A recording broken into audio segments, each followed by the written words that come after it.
साथ शिप्रा झा और आप देख रहे हैं देश का सबसे पहला समझाने वाला बुलेटिन खबर तो समझिए। इस प्राइम टाइम बुलेटिन में हम आपको दिन भर की सबसे चर्चित और असरदार खबरें दिखाते हैं और उन्हें आसान भाषा में विस्तार से समझाते भी हैं। तो आइए सबसे पहले नजर डालते हैं आज की 4 बड़ी खबरों पर शॉर्ट में और उसके बाद एक एक करके पूरी कहानी आपको समझाएंगे। तो आज बुलेटिन में सबसे पहले बात हम करने वाले हैं हाईकोर्ट से लालू प्रसाद को झटका। लालू प्रसाद को हाईकोर्ट से राहत नहीं मिली है, क्या है पूरी कहानी वो आपको बताएंगे। दूसरी खबर आज इस बुलेटिन में होने वाली है तेजस्वी पर तेज सियासत को समझिए, क्योंकि इन दिनों बिहार की सियासत गरमाई हुई है और तेजस्वी यादव पर कई सवाल खड़े किए जा रहे हैं। तीसरी खबर होगी द्रव दबाव और दलाली की संस्कृति क्या है, ये आपको समझाएंगे क्योंकि डिप्टी सीएम ने 2 टूक जवाब दे दिया है। और चौथी खबर होगी हाथी क्यों ले रहा लोगों की जान, ये भी आपको समझाएंगे। लेकिन शुरुआत कर लेते हैं सबसे पहले आईआरसीटीसी घोटाला मामले में दिल्ली हाईकोर्ट से लालू प्रसाद को राहत नहीं मिली। वहीं कोर्ट ने सीबीआई को नोटिस देते हुए जवाब दाखिल करने को कहा है और इस पूरे मामले पर अगली सुनवाई 14 जनवरी को होगी। सबसे पहले आप रिपोर्ट देखिए, फिर खबर तो समझिए।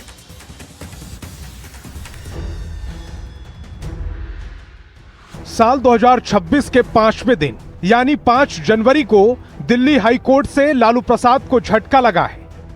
आईआरसीटीसी घोटाला मामले में लालू प्रसाद की याचिका पर सुनवाई करते हुए कोर्ट ने निचली अदालत के आदेश पर रोक लगाने से इनकार कर दिया। अब जबकि हाईकोर्ट से लालू परिवार को कोई राहत नहीं मिली है, ऐसे में अब सबकी नजर 14 जनवरी को होने वाली अगली सुनवाई पर टिकी है। देखना होगा कि उस दिन राहत मिलती है या झटका लगता है। न्यूज़ 18 के लिए दिल्ली से शंकर आनंद के साथ ब्यूरो रिपोर्ट। तो लालू प्रसाद को हाईकोर्ट से राहत नहीं मिली है और अब इस पूरे मामले पर 14 जनवरी को अगली सुनवाई होगी। लेकिन अब हम आपको पूरा मामला समझाते हैं, आखिर किस मामले में लालू प्रसाद ने हाईकोर्ट का दरवाजा खटखटाया था। तो अब आप खबर तो समझिए। आईआरसीटीसी घोटाला मामले पर सुनवाई हुई। लालू प्रसाद की ट्रायल पर रोक की मांग थी। लालू प्रसाद ने हाईकोर्ट में ये अपील की थी कि ट्रायल रोक दी जाए, लेकिन दिल्ली हाईकोर्ट का ट्रायल पर रोक से इनकार, यानी कि दिल्ली हाईकोर्ट ने इससे इनकार कर दिया। मतलब ये कि आईआरसीटीसी घोटाला मामले में लालू प्रसाद को कोर्ट से बड़ा झटका लगा है। अब समझने वाली बात यह है कि लालू प्रसाद ने आखिर क्यों दायर की थी ये याचिका। तो आपको बता दें कि 13 अक्टूबर 2025 को दिल्ली की राउज एवेन्यू कोर्ट का फैसला आया था, जिसमें आरोप तय किए गए थे और ये ट्रायल चलाने की इजाजत भी दी गई थी। और इसी निचली अदालत के फैसले को लेकर के लालू प्रसाद हाईकोर्ट गए थे। अब आप खबर तो समझिए। 13 अक्टूबर को किस किस पर आरोप तय किए गए, तो इनमें सबसे पहला नाम लालू प्रसाद का था, इसके बाद दूसरा नाम राबड़ी देवी का था, तेजस्वी यादव पर भी आरोप हैं और प्रेमचंद गुप्ता भी इसमें शामिल हैं। इसके अलावे विजय कोचर जो सुजाता होटल्स के मालिक हैं, इन दोनों पर भी आरोप हैं। अब आप समझिए क्या है आईआरसीटीसी घोटाला, ये पूरा मामला आखिर क्या है। तो आईआरसीटीसी के 2 होटल को चलाने और रखरखाव का टेंडर निकला था। ये होटल बीएनआर रांची और बीएनआर पुरी थे। सुजाता होटल्स प्राइवेट लिमिटेड को टेंडर इसके जरिए दिया गया था। अब आप खबर तो समझिए कि सीबीआई ने इस पर क्या आरोप लगाए।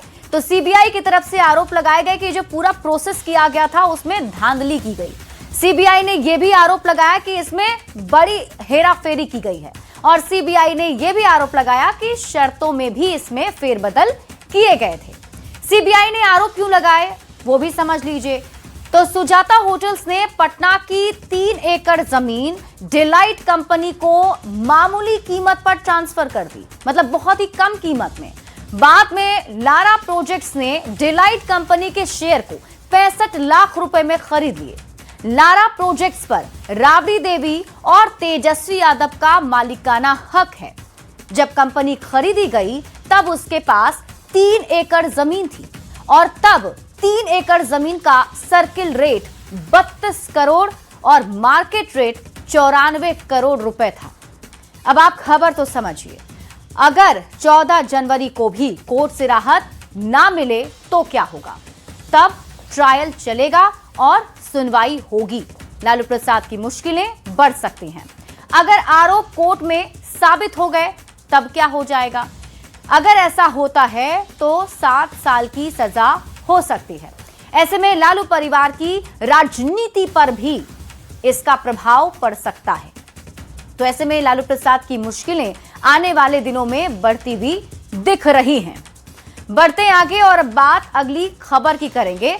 बिहार की राजनीति में तेजस्वी यादव को लेकर सियासी घमासान काफी तेज हो गया है। बीजेपी और जेडीयू ने आरोप लगाया कि तेजस्वी यादव को ना तो अपने माता पिता की चिंता है और ना ही बिहार की जनता की।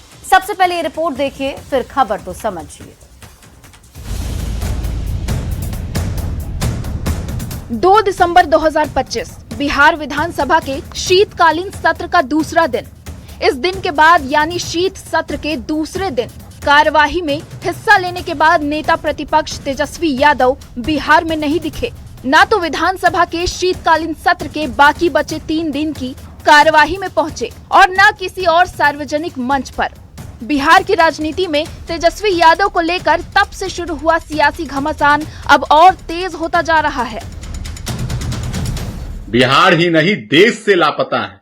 पिताजी की राजनीतिक और आर्थिक विरासत चाहिए, लेकिन पिताजी आंख का ऑपरेशन कराए तो देखने तक नहीं गए। बीजेपी और जेडीयू ने आरोप लगाया है कि तेजस्वी यादव को न अपने माता पिता की चिंता है और न ही बिहार की जनता की। तेजस्वी यादव जी को न माँ बाप की चिंता है न जनता जनार्दन की। जनता उन्हें ढिबड़ी लेकर खोज रही। और तो और अब तो सहयोगी कांग्रेस के नेता भी तेजस्वी यादव को राहुल गांधी से सीख लेने की नसीहत देने लगे। लिहाजा मान्यवर तेजस्वी यादव जी को भी राहुल गांधी से सीख लेनी चाहिए और मैदान छोड़ने के बजाय डटकर के मुकाबला करना चाहिए। इन आरोपों के बीच आरजेडी प्रवक्ता मृत्युंजय तिवारी ने पलटवार करते हुए तेजस्वी यादव का बचाव किया। तेजस्वी यादव जी के फोबिया से जो लोग ग्रसित हैं उनका इलाज नहीं है, लेकिन जनता सब देख रही है। अब तक जो विरोधी कहते थे वही कांग्रेस के नेता भी दोहराने लगे हैं कि हार जीत अलग बात है, लेकिन मैदान छोड़ देना किसी मजबूत नेता की फितरत नहीं। न्यूज़ 18 के लिए पटना से अमित कुमार के साथ ब्यूरो रिपोर्ट। तो तेजस्वी यादव पर फिलहाल बिहार में घमासान मचा हुआ है। एक तरफ जेडीयू और बीजेपी कई आरोप लगा रही है, तो वहीं आरजेडी बचाव के मूड में नजर आ रही है। लेकिन अब आप तेजस्वी पर तेज सियासत को समझिए कि आखिर तेजस्वी यादव पर सवाल क्यों उठ रहे हैं। तो तेजस्वी यादव बिहार विधानसभा में नेता प्रतिपक्ष हैं और बिहार में विपक्ष के सबसे बड़े नेता भी तेजस्वी यादव ही हैं। आपको याद होगा इस बार आरजेडी और खास तौर पर महागठबंधन तेजस्वी यादव के नेतृत्व में ही चुनाव लड़ा था, जो विपक्ष के बड़े नेता के तौर पर जाने जाते हैं। अब तेजस्वी पर तेज सियासत को समझिए। 2 दिसंबर को तेजस्वी यादव जो हैं वो बिहार में नहीं दिखे। 5 दिन का शीतकालीन सत्र था, उसमें भी 3 दिन कार्यवाही से गैर हाजिर रहे। विरोधियों की तरफ से कई दावे किए गए कि तेजस्वी यादव जो हैं वो विदेश घूमने के लिए चले गए हैं, क्योंकि तेजस्वी यादव शीतकालीन सत्र के सिर्फ 2 दिन यानी 5 दिन का वो सत्र था, उसमें से 2 दिन वो थे मौजूद और 3 दिन यानी फिर वो गायब हो गए 2 दिसंबर के बाद से।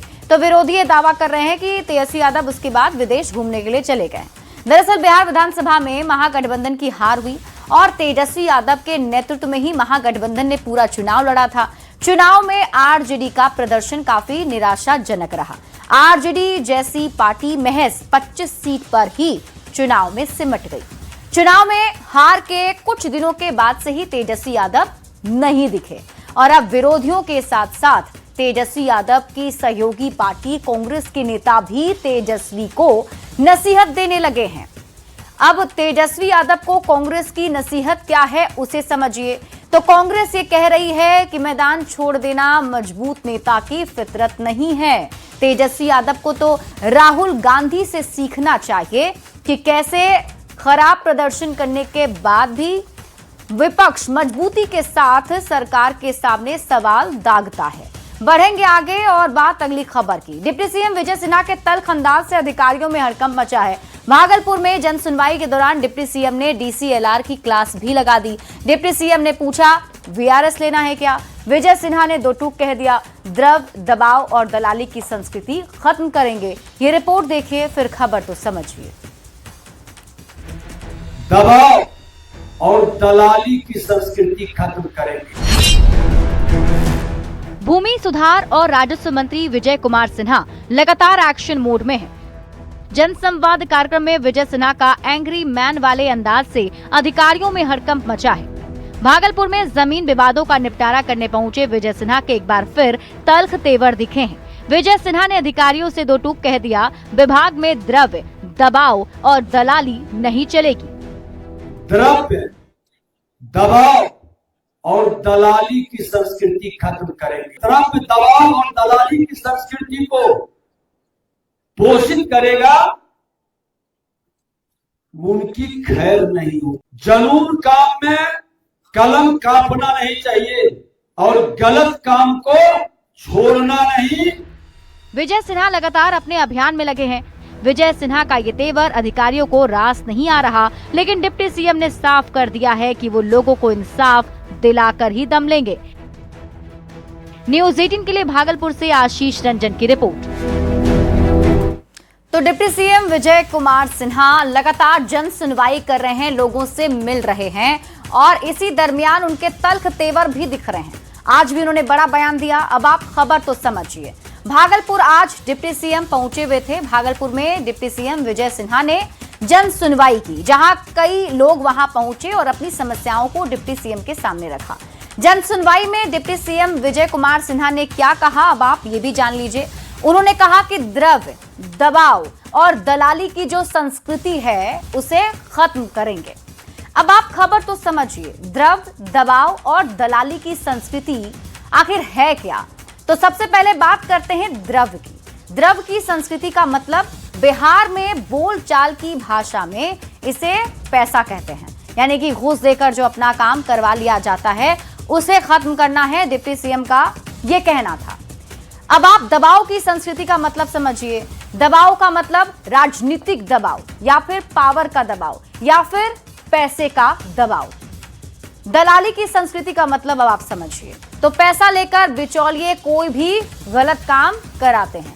बिचौलिए को बिना पैसे दिए कोई काम नहीं होता है और इसी सब को खत्म करना डिप्टी सीएम विजय सिन्हा का उद्देश्य है और इसीलिए डिप्टी सीएम विजय कुमार सिन्हा लगातार अधिकारियों को निर्देश भी दे रहे हैं।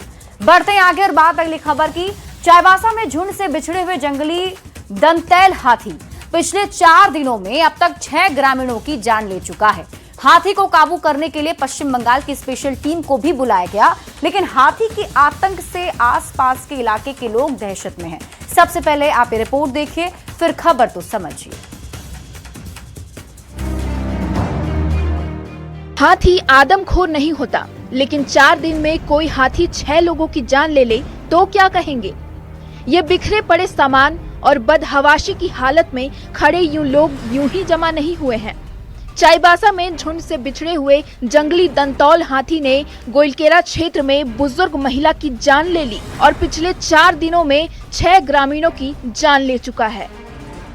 फिलहाल यह हाथी पिछले 3 दिनों से गोइलकेरा के बिल और आसपास के क्षेत्र में भटक रहा है। हाथी को काबू में करने के लिए पश्चिम बंगाल की स्पेशल टीम को बुलाया गया है।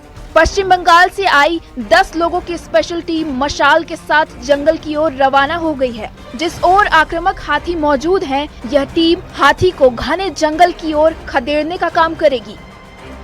इस हाथी को काबू करने के लिए और घने जंगल की ओर खदेड़ने के लिए अब वन विभाग द्वारा जो पश्चिम बंगाल से स्पेशल टीम को बुलाया गया है, वो आज इस क्षेत्र में पहुंच चुकी है। कोशिश किया जाएगा वन कर्मियों के साथ मिलकर उस टीम द्वारा कि कैसे उसको घने जंगल के अंदर भेजा जाए।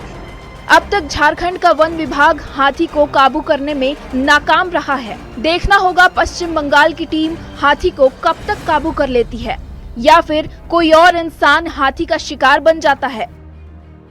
न्यूज़ 18 के लिए चाईबासा से रुपेश प्रधान की रिपोर्ट।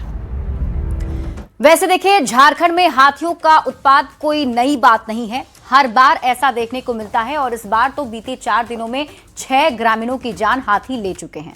लेकिन हम आपको अब ये बताते हैं पूरा आंकड़ा कि किस तरीके से साल दर साल हाथियों का आतंक बढ़ता जा रहा है और लोगों की मौत हो रही है। सबसे पहले बात साल 2020 से 21 की करते हैं और यहाँ पर 84 ग्रामीण इस साल हाथियों के शिकार हुए, मतलब 84 ग्रामीणों को हाथियों ने मार डाला। 2020 से 21 में 74 ग्रामीण हाथियों के उत्पात की चपेट में आए और अपनी जान गंवा दी। साल 2021 से 22 के बीच में 133 लोगों की जान हाथियों की वजह से चली गई। साल 2022 से 23 का आंकड़ा 96 है, यानी कि 96 ग्रामीणों ने अपनी जान गंवा दी हाथियों के उत्पात की वजह से। साल 2023 और 24 के बीच में यह आंकड़ा 87 पहुंच गया। 87 ग्रामीण हाथी के शिकार हुए हैं। साल 2024 और 25 में यह आंकड़ा 81 तक पहुंचा, जिसमें हाथियों के उत्पात से इनकी जान चली गई। 2025 और 26 का आंकड़ा अभी 30 से ज्यादा बताया जा रहा है, यानी कि 30 से ज्यादा ग्रामीण हैं जो हाथियों की चपेट में आए हैं।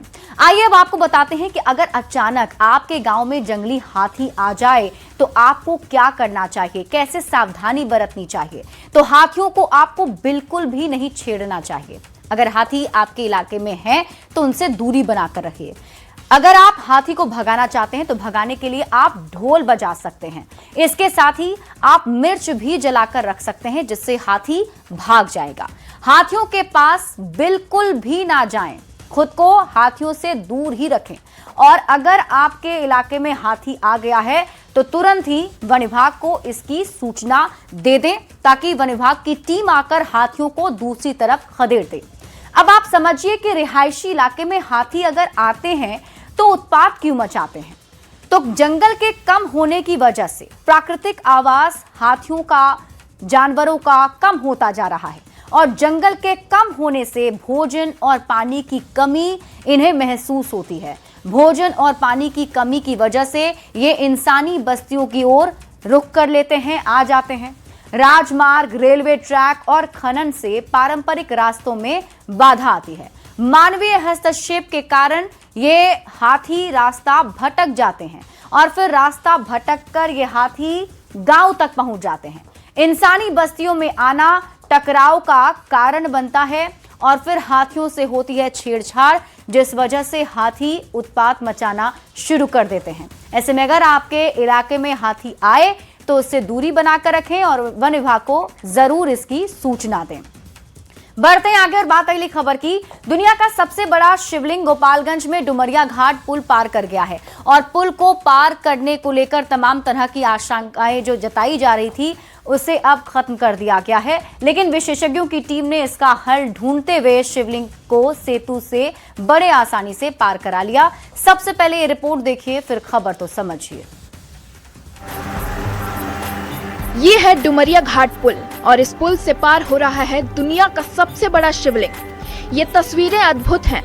210 टन वजनी शिवलिंग को लेकर ट्रक पुल को आसानी से पार कर गया। अब ये शिवलिंग का रथ पूर्वी चंपारण की तरफ लगातार आगे बढ़ रहा है। 210 टन वजनी शिवलिंग पुल पार करने के बाद पूर्वी चंपारण के रामायण मंदिर तक सफर तय करेगा। पुल के मौजूदा हालात और शिवलिंग के वजन को देखते हुए यह सवाल खड़ा हो गया था कि आखिर इतना भारी शिवलिंग पुल को कैसे पार करेगा। लेकिन विशेषज्ञों की टीम ने इसका हल निकाल लिया और नारायणी नदी के डुमरिया घाट सेतु से होकर यह शिवलिंग पूर्वी चंपारण के रामायण मंदिर की तरफ रवाना हो गया। दुनिया के सबसे बड़े शिवलिंग के पुल पार कराने के दौरान पूर्वी चंपारण और गोपालगंज से NH-27 पर गुजरने वाली सभी गाड़ियों को रोक दिया गया।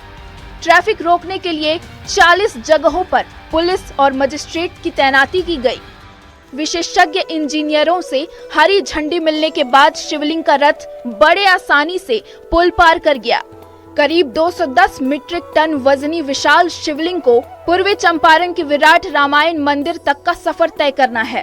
15 जनवरी को शिवलिंग को विराट रामायण मंदिर के परिसर में स्थापित किया जाएगा। न्यूज़ 18 के लिए गोपालगंज से गोविंद कुमार की रिपोर्ट। तो शिवलिंग देखिए गोपालगंज से पार होते हुए अब पूर्वी चंपारण पहुंच चुका है। लेकिन आपके मन में भी ये सवाल उठ रहे होंगे कि आखिर इस शिवलिंग की इतनी चर्चा क्यों हो रही है। तो आइए आपको समझाते हैं। देखिए इस शिवलिंग की लंबाई जो है वो करीब 33 फीट है, जबकि इस शिवलिंग का वजन 210 मीट्रिक टन है।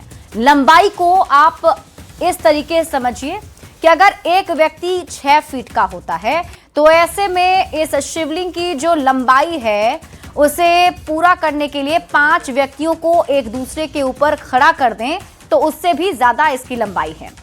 अब अगर शिवलिंग के वजन को समझना है तो कुछ ऐसे समझिए कि 210 मीट्रिक टन के वजन को किलोग्राम में अगर आप बांटेंगे तो वो हो जाएगा 2,10,000 किलो। मतलब ये कि अगर एक व्यक्ति का वजन 70 किलो है तो ऐसे में 210 मीट्रिक टन में 70 किलो वाले जो 3,000 व्यक्ति हैं वो आ सकते हैं। यानी कि शिवलिंग का वजन 70 किलो वजन वाले 3,000 व्यक्तियों के बराबर है। अब इतना ज्यादा वजन होने के बाद इस शिवलिंग को कैसे लाया जा रहा है उसे समझिए। तो 46 चक्का ट्रक से इस शिवलिंग को लेकर आया जा रहा है, वो भी तमिलनाडु से बिहार। अब आप खबर तो समझिए, विश्व का सबसे बड़ा शिवलिंग ये माना जा रहा है और इतने बड़े शिवलिंग को लाना इतना आसान नहीं है। यही वजह है कि इसे बहुत ही सावधानी से लाया जा रहा है। इतने बड़े शिवलिंग को देखने के लिए काफी लोग भी उमड़ रहे हैं। यह शिवलिंग जब गोपालगंज पहुंचा तो वहां पर फूलों की बारिश इस पर की गई और इसके साथ ही लोगों ने शिवलिंग की पूजा अर्चना भी की। इसी